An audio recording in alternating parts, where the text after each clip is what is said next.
歡迎大家出席。 Welcome to today's media briefing.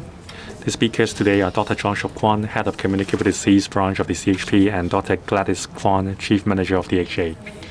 Now, the doctors will tell us about the HA situation and the latest COVID-19 positive cases. Dr. Kwan, please.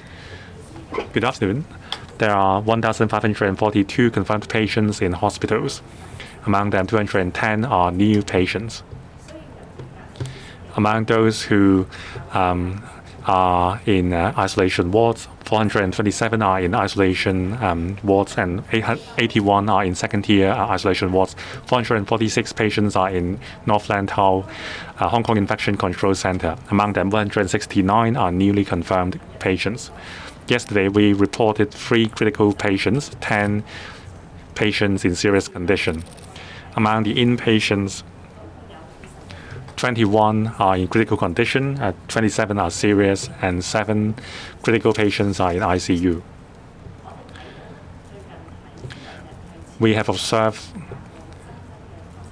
that there were more than 200 new patients hospitalized in the past 2 days. Compared with the past weeks, the number has gone up by a score, so it is quite worrying. For the new cases today, more than half of them are people about 60 years of age, and more than 20 patients are children below the age of 3. These 2 groups are both vulnerable people. Once infected, they have higher chance of severe illnesses or even deaths. The most effective way to prevent this is to get vaccinated. Now, the vaccination eligible age has been adjusted downwards to 6-month-old. Now, our general outpatient clinic under the HA offer vaccinations to children. Now, the vaccination center of the Hong Kong Junior Hospital starting next Monday, that is the 15th of August, will begin offer Sinovac vaccines for children. We will open booking soon. So parents shouldn't hesitate and get their children vaccinated. For adults, if you are not vaccinated, you should do so quickly. The 4th jab has been adjusted downward to 50 years old. If you are eligible, please get vaccinated as soon as possible. Once again, after infection, even if the symptoms are very mild, you should see a doctor promptly, especially for elderly people and those with chronic illnesses. The earlier you get medical assistance, the earlier you can get the oral viral drugs to stabilize the condition. Now, we have reported 1 death today. The deceased patient is an 85-year-old senior citizen without a vaccination record. The patient had hypertension and a thyroid issue. The patient was living with the family members and was able to self-care. On the 19th of July, because of coughing, the patient went to our outpatient clinic. After leaving the saliva sample, the patient was confirmed on the 20th. And then through the patient support call, we have reached out to the patient. Twice we have inquired whether the patient had symptoms or if the patient was feeling unwell. There was no fever and there was no symptom. This situation was stable. We advised the patient to self-monitor his health and left the patient with a contact method. Now, on the 28th of July, the patient lost appetite and had shortness of breath. So the patient approached the A&E. There was no fever, but the patient required oxygen support and was then transferred to the medicine ward. The situation deteriorated quickly, and the patient was transferred to ICU. We had prescribed the patient with the antiviral drugs as well as steroids. However, the situation of the patient's lungs deteriorated quickly, so the patients passed away yesterday. 182 patients have recovered yesterday, including 165 patients discharged. And also 5 patients have been found positive via screening. 8 ward patients and staff were classified as close contacts. We have 82 more HA staff infected, and 26 more have returned to their positions. Dr. Zhuang, please. Good afternoon. Yesterday, the total number of positive cases was 4,180, including 1,289 PCR positive and 2,891 RAT positive and then confirmed by PCR. We have 196 imported cases, including 180 PCR positives and 16 RAT positive. Now, like Dr. Guan said, we have one death today. The total number of deaths in the fifth wave is 9,342. It includes 3,872 female deaths and 5,470 male deceased patients. The total mortality rate is 0.68%, same as before. Now, there is a great difference between vaccinated and unvaccinated patients. With 3 doses, the mortality rate is 0.04%. For totally unvaccinated patients, the death rate is 2.88%. That is a 70 times difference. Now, we have more deaths from people aged above 80. We have 6,600 cases. Now, for the people above 80, the vaccinated and unvaccinated death rate with 3 doses, it is 1.03%. Still higher than other age group, but lower than that of the patients who have received 2 doses. The mortality rate for people aged 80 with 2 doses is 3.58%, 3 times higher. With just one jab, the death rate is 6.77%, 7 times higher than those with 3 doses. For those with 0 dose, the death rate is 16.12%, 15 times higher than those with 3 doses. So if you have not been vaccinated, especially for elderly people, you should get vaccinated promptly. No matter how many doses, with 1 dose, it would be better protection. Now, for imported cases, we have 196. 68 were caught at the airport. 98 were tested positive within 7 days during the hotel quarantine period, and 30 cases were found after 7 days. They are from 43 cases with 43 places, with 5 places having imported more than 10 cases. For UK, it is 28, India 21, the US 14, Singapore and Thailand 12. The other 38 places have imported 10 or less cases. For care homes, we have 5 residential care homes for the elderly people and 1 residential care home for disabled people experiencing an outbreak. Now, for Fongyuan RCHE, we have more cases. Yesterday 5, today 1. Altogether, 35 residents and 3 staff members are under quarantine. Now, Pok Oi Hospital at Dai Kwun RCHE, 4 residents infected. Kỳ Khong Hui Quần Phong RCHE in Sha Tin, 1 resident infected and 1 quarantine. Zhen Feng Wang RCHE, 1 staff member confirmed, 13 residents and 3 staff members quarantine. Hui Kỳ RCHE, 1 resident infected and 4 residents quarantined. Lutheran Society RCHD, 1 resident infected, 6 residents quarantined. Now, today is Thursday for schools.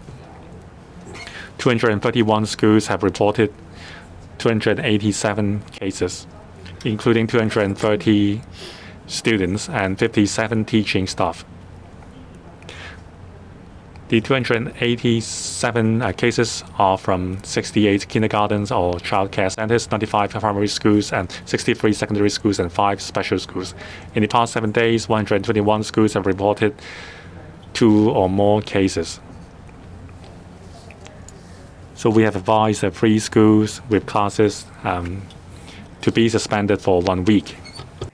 咁就第一間喺 The first one is in Yuen Dong Po Leung Kok Law Si Sun Hok Tong.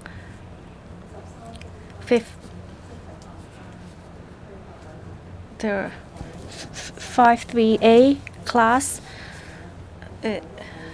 So there are 8 classes in this school. So this is a special school. So they would need to be suspended for 1 week. In Kowloon Shing on Long Po Road, there's a school in K2 class with 19 students and 2 confirmed. They need to be suspended for 1 week. And Seng Gong Wui Seng Bei Double in Stanley, K2 AM class with 14 students, in which 1 teacher and 1 student was confirmed. And so this class will need to suspend for 1 week. In the past 7 days, BA.4 has seen a number of around 10.7%. BA.2.12.1 is around 7%. But if we look at it by day, it's around 15% is suspected as BA.4 and 0.5, and for BA.2.12.1 we see a slight drop of around 6.5%. It's now Q&A session. Please identify your media organization before you ask your questions. To the left, the gentleman in the back. Good afternoon, I'm from TVB. First, I'd like to ask HK about the 85-year-old patient. Was that a positive case? And the second question is for Dr. Chuang. There seems to be outbreak in the residential home. So do you know where the source comes from? Is it brought along by the staff who work there? I also like to ask about the amber and the red codes. Are the codes working? We hear from confirmed patients that their code is still blue. So this confirmed patient was confirmed on the 9th and reported it to the platform on the 10th. And then on the 10th, when Leave Home Safe app was updated, the code still remained blue. How many confirmed cases have not yet seen the red code on their Leave Home Safe apps? Would you need to follow up and to ensure that they would receive a red code?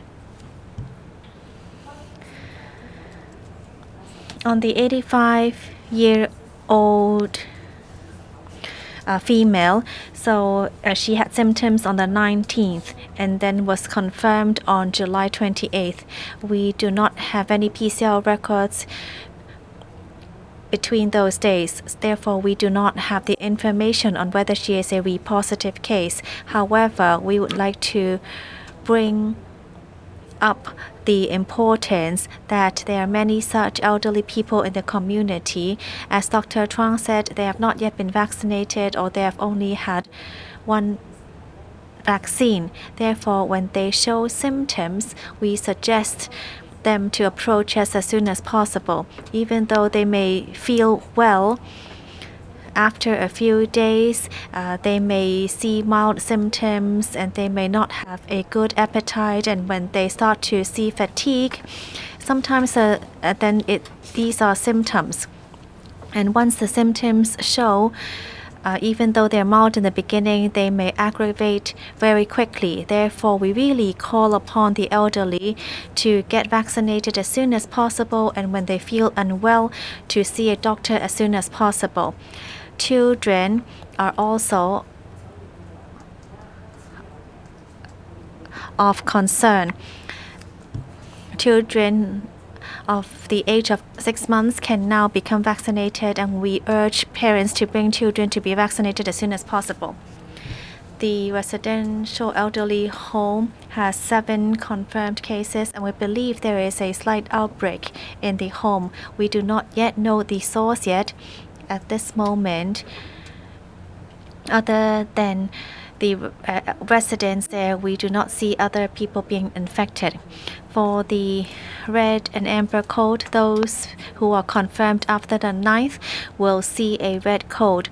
I'm not sure about the person you are talking about.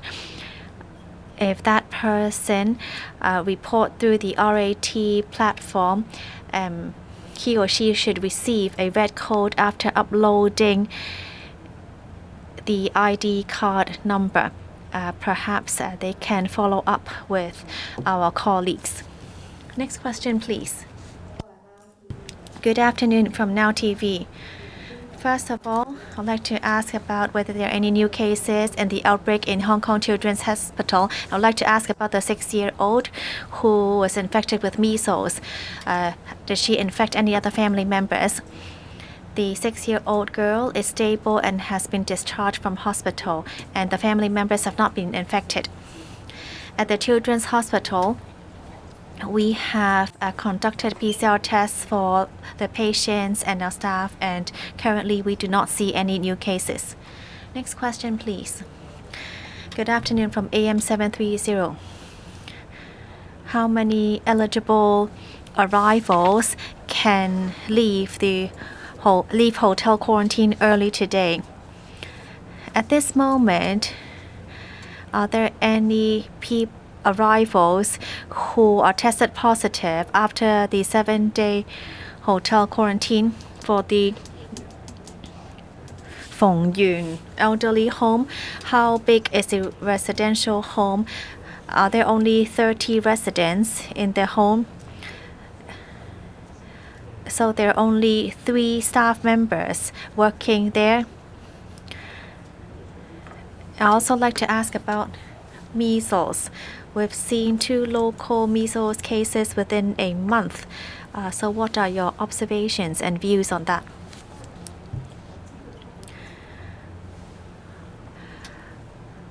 There are about 9,800 arrivals who are able to leave hotel quarantine early today. And currently, we do not have a number on confirmed cases after leaving hotel quarantine. For local measles cases, in 2016, we have basically eliminated all measles cases in Hong Kong. But that is only cutting off local transmission. Sometimes there are imported cases, or local cases may arise from import cases, and we will try our best to stem the transmission. However, measles is very contagious, and therefore the most important thing is to ensure that they are vaccinated. 95% of the children in Hong Kong are vaccinated against measles.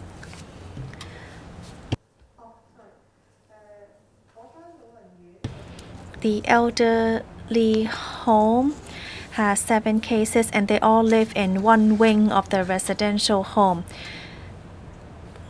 The 30 close contacts live in the same wing, and that's not the total number of residents. And some of them need to be isolated and quarantined due to various reasons. And some of the staff members also need to be quarantined because they might not have been wearing PPE. Next question, please. Good afternoon from Ming Pao.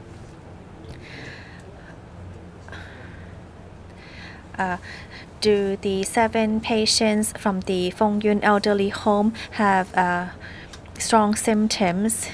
And do you know which strain they are carrying? And for the elderly patient who passed away, did she show any symptoms when she was admitted? And did she receive support from the patient support call? Are there any measures in which the CHP can follow up with infected elderly patients and to arrange for the elderly to be admitted into hospital or move into isolation facilities? I don't have the information about the 7 infected residents in the care home, but it was back in April when the elderly home had another infected case. Now the first jab and second jab coverage was about 40%, and the third jab coverage for the elderly care home was 17%. Now all the residents are required personal care when taking a bath, going to toilet, or eating. So they require more care, and that may be why the infection was caused.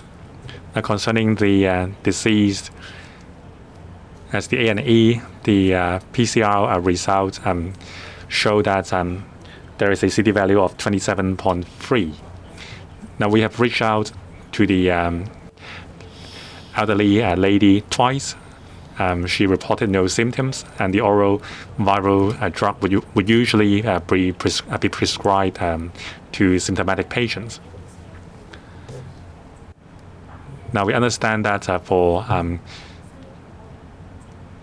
quite some time, initially there may be no symptoms, but we reminded the patient to monitor her health, and we have left a contact number for the patients to call us back. So in terms of follow-up, we would remind the patients to be mindful of the symptoms, and we also advise the family members to pay attention to mild symptoms, for example, loss of appetite and so on. Any other questions? The last question, please. Sorry, the speaker is not coming through the mic. For elderly singletons, that might require the coordination among the CHP and the DH. It depends on whether there is a medical need. If there is,